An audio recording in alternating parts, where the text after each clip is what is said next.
السلام علیکم. د یوټیوب چینل د قصو بابانا یو ځل بیا ستاسو په خدمت کې حاضر یم.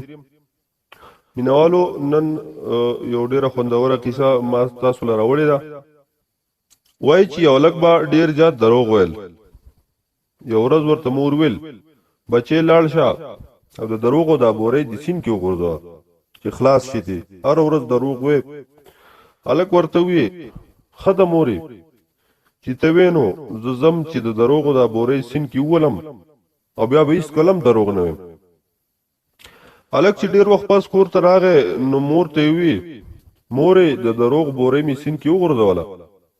مور ورته ووی تا خو ډېر وخته کو او ډېر وخت دې بهر تیر کړو.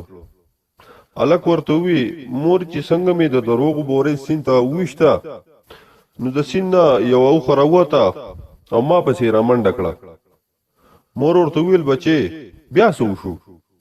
هلک ورته ووی بیا ترېنه زه ونې ته وختم خو هغه هم راپسې راوخته. بیا زه د ونې په څانګه راکوشم. مور ورته ووی نو بیا څه وشو؟ ویل یې بیا هغه اوښه هم راپسې په څانګه راکوزه شوه. بیا چې مې ډېره منډه ووهله نو کوهي ته مې ټوپ کو. مور ورته ویل نو بیا څه وشو؟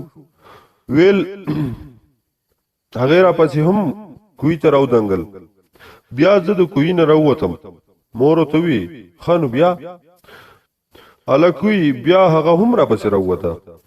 بیا چې مې ډېره منډه ووهله نو جومات ته لاړم او په کوزه کې ننوتم. مور ورته وی نو بیا؟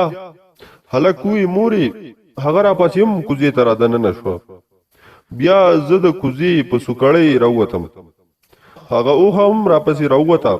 خو دا ښه وه چې د اوښې د لکۍ ځونډی د کوزې په سوکړۍ کې ونښتو.